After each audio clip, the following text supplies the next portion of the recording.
పాడి పిలిపించినట్లుగా ఉండండి. వాక్యంలోకి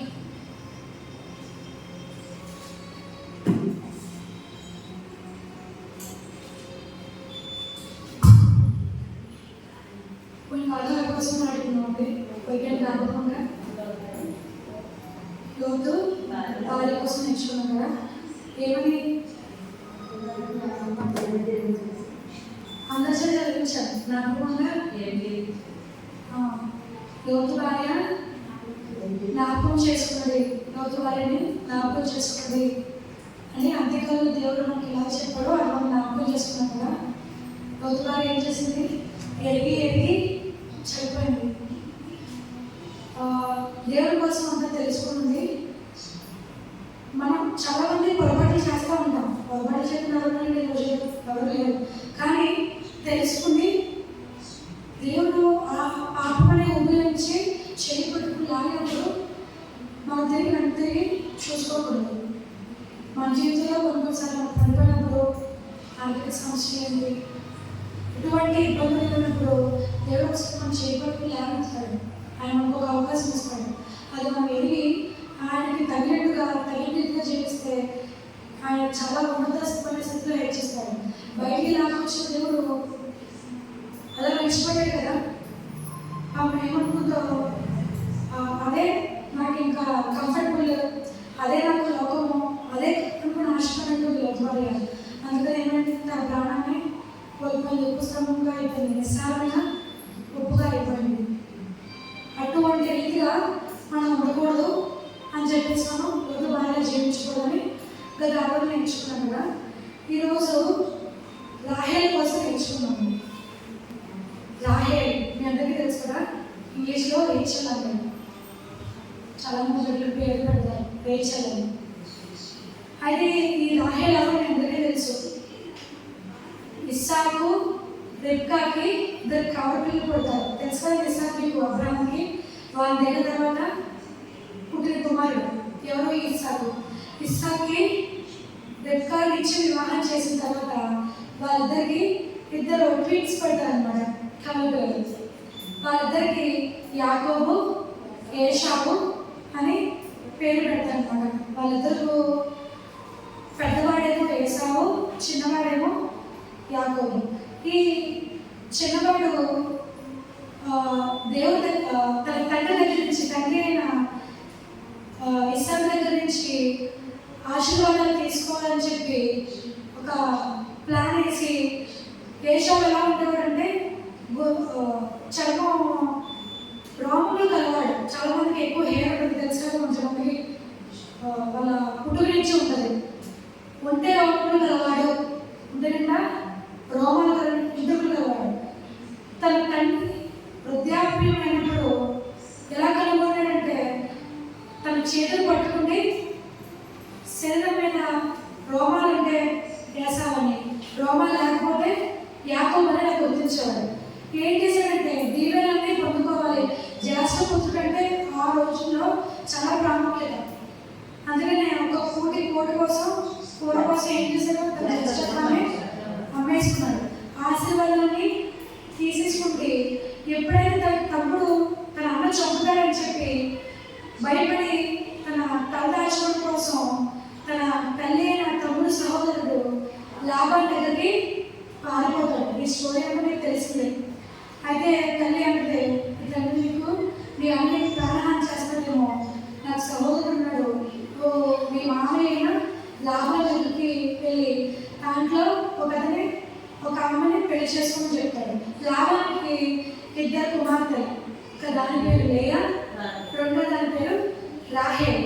అయితే అక్కడి నుంచి పారిపోయి వచ్చినప్పుడు తన ఒక ప్రాంతానికి చేరుకుంటాడు. ఆ ప్రాంతానికి చేరుకున్న ప్రాంతం అడుగుతాడు, ఇది మీకు లాభమైన వ్యక్తి తెలుసా అంటే, తెలుసు మాకు, ఇక్కడికి ఇప్పుడు తన కుమార్తె మేపడం కోసం, గొర్రెలు మేపడం కోసం వస్తుంది అని మనకి ఈ ఆదికాండ స్టోరీ అంతా ఆదికాండంలో 19లో చూద్దాం. ఆదికాండ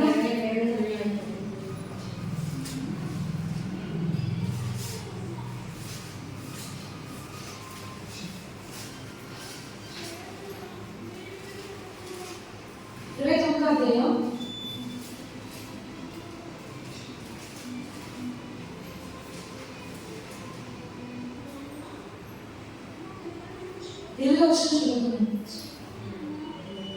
వారి మందలని పోకపో అది మా వల్ల కాదు.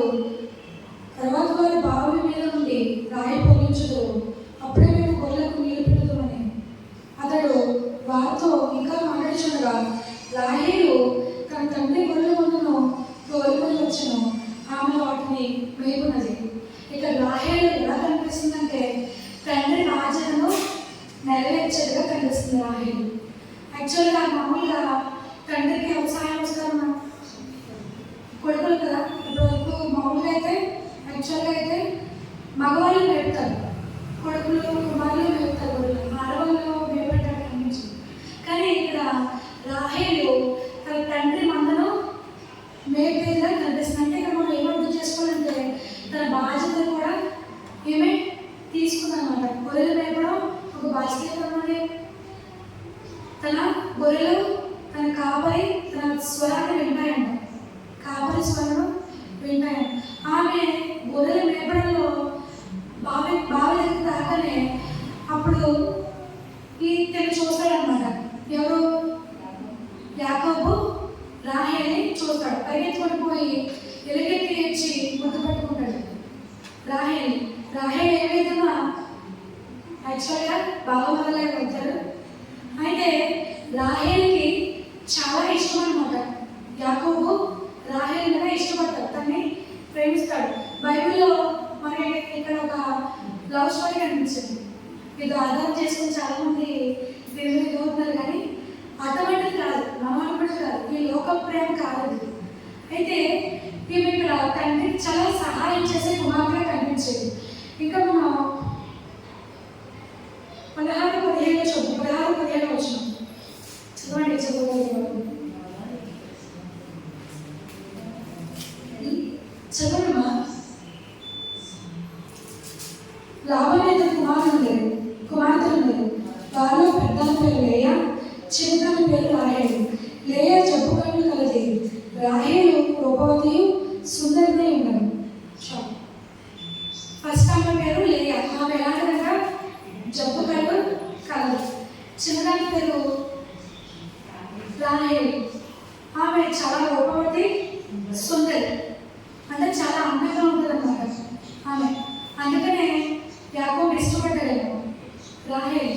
అయితే ఇప్పుడు ఎలాగైతే రాహేలు సుందరవతి ఉందో మనం కూడా అలంకరణ కలిగి ఉండాలి. ఏ అలంకరణ? మామూలుగా పైకి కనిపించేది కాదు, మంచిగా నీట్గా మేకప్ వేసుకుంది ఇలా కాదు. దేవుడికి ఎలాంటి అలంకరణ కావాలి? శుద్ధమైన అలంకరణ, పరిశుద్ధమైన అలంకరణ కావాలి కదా. సామెతలు 31 చూద్దాం. దేవుడు ఎలాంటి అలంకరణ కోసం మాట్లాడుతున్నారో సామెతలు మనం చూద్దాము.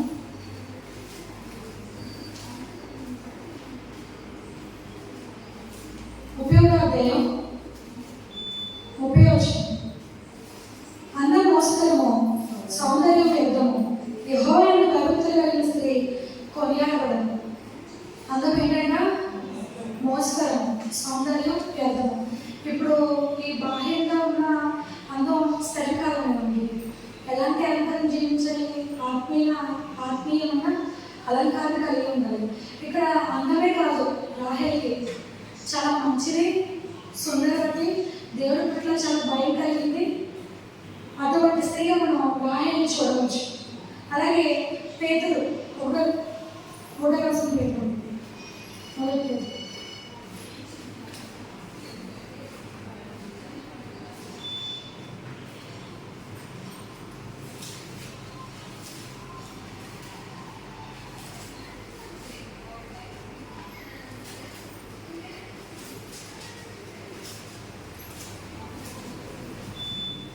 మూడో అధ్యాయం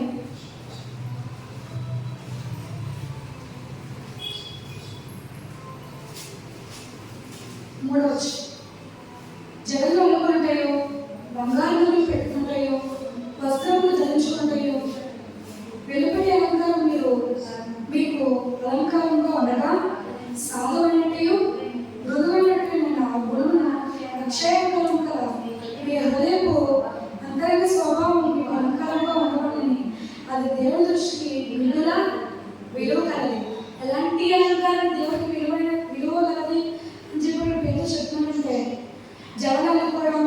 బంగారు బట్టలు పెట్టుకోవడం.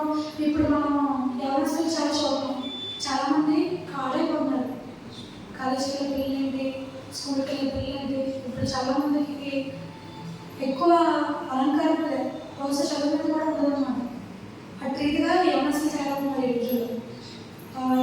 ఏవో బోల్డ్ హెయిర్ స్టైల్ వచ్చేసింది కదా, హెయిర్ స్టైల్ వస్త్ర అలంకరణ సరిగా ఉండట్లేదు. అందుకోసమే చెప్తున్నాడు, ఏమని జడలు అల్లుకుంటాయో, బంగారు నగలు పెట్టుకుంటాయో, వస్త్రములు ధరించుకుంటాయో, వెలుపటి అలంకారం కాక, పైన అలంకారం కాదు, లోపల అలంకారం బాగుండాలి.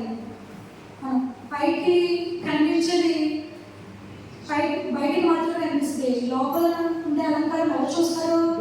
దేవుడు చూస్తారు. మనం దేని మీద దృష్టి ఉంచాలి? అందుకని అంటే లోపల అలంకారం ఎలా ఉండాలి? సాధువైనది, మృదువైనది, గుణమును అత్యలంకరంగా మీ హృదయపు అందరికీ స్వభావం మీకు అలంకరంగా ఉండదు. మన హృదయమే ఒక అలంకారంగా ఉండాలి. సాధు అంటే మంచితనం, నెమ్మదిగా ఉండడం. ఇప్పుడు పిల్లలు నెమ్మదిగా ఉండడం చాలా ఫాస్ట్గా ఉన్నారు. ఇప్పుడు జనరేషన్ వేరు కదా, అప్పుడు జనరేషన్ కాదు.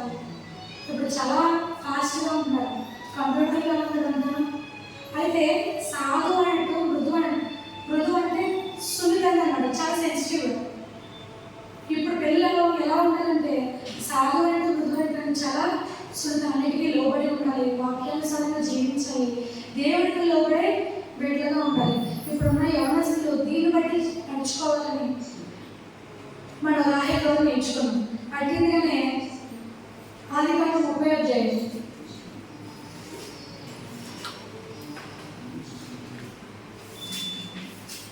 ఇక్కడ రాహేలు కోసం యాకోబు కొలువు చేశాడు. 7 నెలలు కొలువు చేశాడు. ఎందుకని? 7 సంవత్సరాలు కొలువు చేశాడు. ఎందుకని? ఇష్టపడ్డాడు కాబట్టి. తన తండ్రితో 7 సంవత్సరాలు అంటే జీతం లేకుండా పనిచేయడు. కాకపోతే రాహేలు ఇష్టపడ్డాడు కాబట్టి 7 సంవత్సరాలు జీతం లేకుండా తన మామ దగ్గర పనిచేశాడు. అది చాలా తక్కువగా అనిపించింది. ఎందుకని? అక్కడ ఇష్టం ఉంది కాబట్టి కదా. 7 సంవత్సరాలు అంటే మన దృష్టిలో చాలా పెద్దదే, 7 సంవత్సరాలు అంటే. అలాంటిది యాకోబుకి చాలా తక్కువ, షార్ట్ టైంగా అనిపించింది. ఎందుకు? ఇష్టం ఉంది కాబట్టి. ఇష్టం ఉన్న చోట మనం ఉండగలము, ఆ పని కూడా మనకి చాలా తేలికగా అనిపించింది. అలాగే ఇక్కడ యాకోబు ఇష్టంగా పనిచేశాడు 7 సంవత్సరాలు. కానీ ఇక్కడ పెద్ద కూతురు పెళ్లి చేయకుండా చిన్న కూతురు చేయదు కదా. అలాగే ఇక్కడ లాభాలు కూడా పాపం తెలియకుండా, ఇక్కడ యాకోబుకి తెలియకుండా లేయనిచ్చి పెళ్లి చేస్తాడు. లేయనిచ్చి పెళ్లి చేసిన తర్వాత మళ్ళీ ఇంకొక 7 సంవత్సరాలు మళ్ళీ రాహేలు కోసం కొలువు చేసి రాహేలుని పెళ్లి చేసుకుంటాడు. ఆ తర్వాత దేవుడు లేయను దీవిస్తాడు. లేయ గర్భవతి, పిల్లలు కంటది. ఇక్కడ రాహేలుకి మాత్రం పిల్లలు ఉండరు. అయితే తన చాలా బాధపడుతుంది. గొడ్డలని ముద్ర ఉంటుంది. ఇక్కడ మనకి బైబిల్లో చూసుకుంటే హన్నా కూడా గొడ్డలుగా ఉన్నప్పుడు బాధపడింది కదా. బాధపడి ఏం చేసింది? ప్రార్థన చేసింది, బహుమానం పొందుకుంది. కానీ ఇక్కడ రాహేలు దేవుని అడగలేదు, అలా భక్తులు అడిగింది. చూద్దాము 30వ అధ్యాయం 1 చూద్దాం. ఫస్ట్ 30వ అధ్యాయం ఫస్ట్ నుంచి చూద్దాం.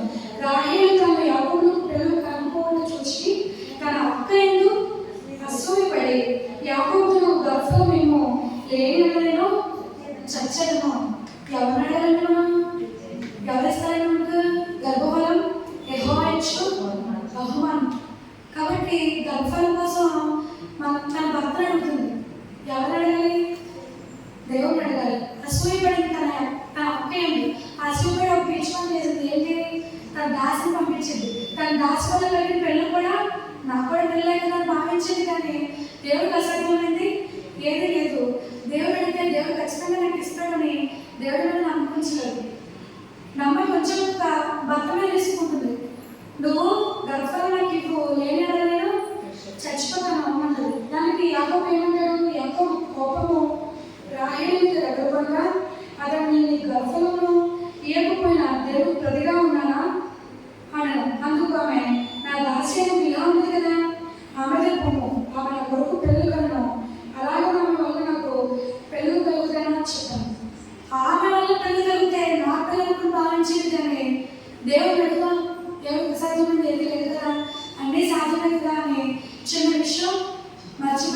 అన్నీ తెలిసిన మనం కొన్నిసార్లు చిన్న చిన్న విషయాలు మర్చిపోతూ ఉంటాం, చిన్న చిన్న పొరపాట్లు చేస్తూ ఉంటాం. ఇక్కడ రాహేలు కూడా దేవుని అడుగుతూ మానేసి తన భర్త అడిగింది. తన భర్త కోపించుకుంటాడు, ఇదేంటిది నేనెవరికంటే నేను ఇస్తే దేవుడు అంతే కదమ్మా, దేవుడు ఎందుకు అనిస్తే దేవుడు ఆజ్ఞలేంటి ఏది జరగదు కదా, దేవుడు అనుమతులండి ఏది అవ్వదు. అలాంటిది ఇక్కడ దేవుడు ఇస్తే కలిగే బహుమానాన్ని తన భర్తను అడుగుతుంది. అప్పుడు తన భర్త చెప్తాడు, దేవుడు అప్పుడు అడిగింది తన గర్భఫలం కోసం. అప్పుడు దేవుడు అడిగి చూడండి 22 చూద్దాం. అడిగింది కాబట్టి దేవుడు రాహేలు జ్ఞాపకం చేసుకుని ఆమె మనవి విని ఆమె గర్భము తెరచాను. ఆమె మనవిని విన్నాడు. మనవి విన్నాడంటే మనం మొదలుపెట్టిందని అర్థం. మనవి విన్నాడు కాబట్టి దేవుడు విన్నాడు కాబట్టి గర్భాన్ని తెరిచాడు. ఎవరు పుట్టారండి? యోసేపుని కండి. యోసేపు సంగతి మీ అందరికీ తెలిసింది. యోసేపు కదా తన ప్రధానమంత్రి తన జీవితం చాలా బాగుంది. తర్వాత బెన్యామీను కూడా కంటది. ఆమె అడిగినందుకు దేవుడు గర్భఫలాన్ని తెలిసినట్టుగా మనం ఇక్కడ చూస్తున్నాం. అలాగే ఆదికాండ 31లో 32 చూద్దాం. 31 చూద్దాం. ఎవరి యొక్క దేవతల కల్పనలో వారు బ్రతకూడదు. నీవు నా ఎదురున్న వాటిని మన బంధువుల ఎదుట వెలికి ఈ దాన్ని తీసుకుని దావాతో చెప్పిన రాహేలు వాటిని దొంగిలని యాకోబునకు తెలియలేదు. రాహేలు వాటిని దొంగిలని ఏమి దొంగలించింది రాహేలు తెలుసా? గృహదేవతల్ని దొంగలించింది. ఇక్కడ లాభాలు గృహదేవతలు పూజించే వాళ్ళు మనకి కనిపిస్తారు. ఆమె ఇప్పుడు లేయా రాహేలు ఇద్దరు పిల్లల కన్నారు. అయితే అక్కడి నుంచి వెళ్ళిపోదాము, బయటకు వచ్చేద్దాము, తన భార్యని పిల్లల్ని తన కలిగినంత తీసుకుంటే యాకోబు బయటకు వస్తున్నప్పుడు వాటి మీద ఆశ పెట్టుకుంది రాహేలు. వెళ్ళి మీద గృహదేవతల మీద ఇంకా కొంచెం ఎక్కడో ఉందన్నమాట. ఏంటి దేవతల మీద నమ్మకం అది ఉంది కాబట్టి ఏం చేస్తుంది, తన తండ్రికి తెలియకుండా వాటిని దాచిపెట్టి ఒంట్ల మీద వెళ్తుంటే ఆ ఒంట్ల మీద వాటిలో సామాగ్రులు దాన్ని పెట్టేసి తను కూడా దాని మీద ఎక్కి కూర్చుని వెళ్ళిపోతుంటే లాభాన్ని చూసి వెంటనే పరిగెత్తుకొని వచ్చి అడుగుతాడనమాట. అడిగి చూస్తున్నప్పుడు అని వెతుక్కోమన్నాడు యాకోబు. కానీ దొరకలేనప్పుడు తన కుమార్తె వంట మీద కూర్చుని ఉంది. వంట మీద కూర్చున్నప్పుడు తండ్రి నేను లగలేను నడుచున్నాం.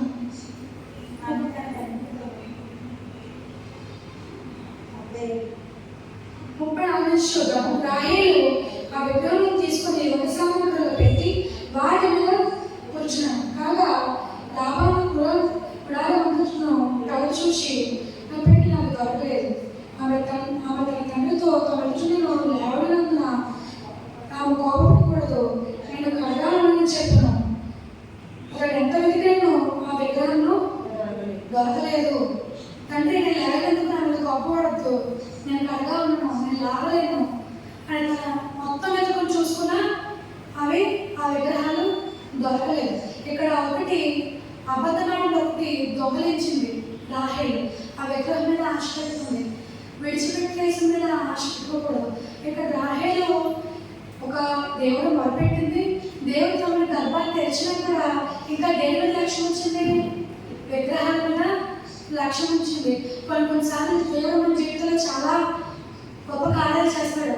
అయినప్పటికీ విడిచిపెట్టేసి మనం కొన్ని గత వారిలో చెప్పుకున్నాం, ముందున్న వాటిని మరిచి వెనుకున్న వాటిని మరిచి ముందున్న వాటి కోసం వేగంపడి పరిగెత్తాలంట.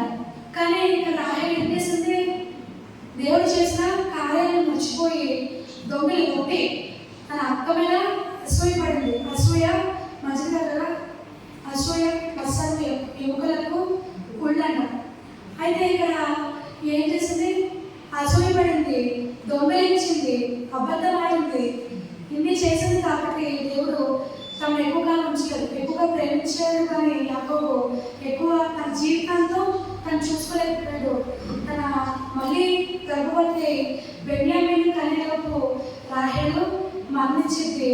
ఆమె ఇంటి దగ్గరే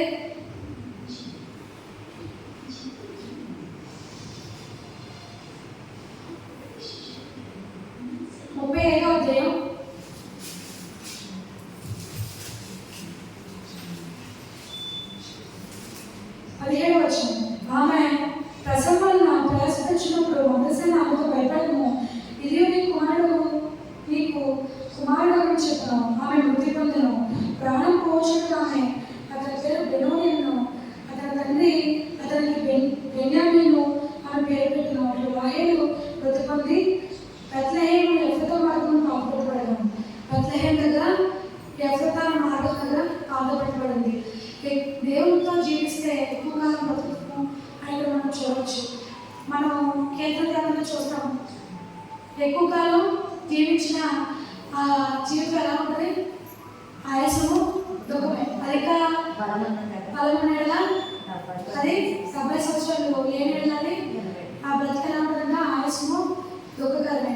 ఇక్కడ తను చేసిన తప్పు వల్ల తను ఎక్కువ కాలం జీవించలేకపోయింది. 2వ కుమారుడిని ఆమె చనిపోయింది. ఎక్కువగా ప్రేమించాడు కానీ తన జీవితాంతాన్ని చూసుకోలేకపోయాడు యాకోబు. ఇక్కడ రాహేలు జీవితం నుంచి మనం ఏం నేర్చుకున్నామంటే అసూయపడింది,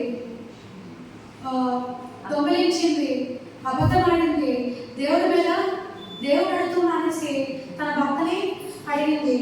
రాహేలు బట్టి మనం ఏం నేర్చుకోవాలంటే మన జీవితంలో మనకి ఏ సమస్య వచ్చినా అధికంగా అయింది, మన బిడ్డల భవిష్యత్తు కోసం ఒక తల్లిగా మనం దేవుడి దగ్గర ప్రార్థించాలి, దేవుడిని అడగాలి. ఏ సమస్య అయినా సరే, మన పక్కన అడుగుతున్నాం, మన పెళ్ళి అడుగుతున్నాం, లేకపోతే బయట ఎదుటి వాళ్ళ మీద మనం ఆశ పెట్టుకోకూడదు. అది మనకి ప్రయోజనకరం కాదు. దేవుడి మీద ఆశ పెట్టుకుంటే, దేవుడి మీద లక్ష్యిస్తే దేవుడు తన గర్భాన్ని ఎలాగే తెరిచాడో మనం అడిగిన ప్రతిదీ మన దారులు తెలుస్తాడని మనం దీని ద్వారా తెలుసుకోవాలి. అలాగే అబద్ధం ఆడితే గెహజీని చూడొచ్చు. మనం అబద్ధం ఆడే ఏరియా దగ్గర అబద్ధం ఆడితే పుష్టిగాని కలిగినట్టుగా మనం చూడొచ్చు గెహజీని. అలాగే ఆంధ్ర సత్యాన్ని చూడొచ్చు. అబద్ధం ఆడితే ఎంతకే అమ్మారంటే ఎంతకే అమ్మాము, అవును ఎంతకే అమ్మామని అబద్ధం ఆడరు. అబద్ధం ఆడడం వల్ల తన ప్రాణాన్ని, తన భక్త ప్రాణాన్ని కోల్పోయారు. ఇక్కడ అబద్ధం ఆడటం వల్ల వచ్చే పరిణామాలు చాలా దారుణంగా ఉంటాయి. కాబట్టి యుద్ధం ఆడకూడదు, ఒకటి అసూయపడకూడదు, అలాగే దొంగలించకూడదు. ఇక్కడ రాహేలు జీవితం ద్వారా మనం నేర్చుకోవాలి. ఎప్పుడైతే ఇలాంటివి కలిగి ఉందో మన జీవితం మధ్యలోనే ముగిసిపోతుంది అన్నమాట. దేవుడి మీద ఆశ కలిగి ఉంటాము, దేవుడి మీద ఆడుకుని ఉంటాము. ఎప్పుడైతే దేవుడు మనకి భవిష్యత్తు ఇస్తాడని దీని ద్వారా మనం హెల్ప్ చేస్తూ నేను కూడా ఇది కూడా దేవుడు కూడా నేర్చుకుంటాను.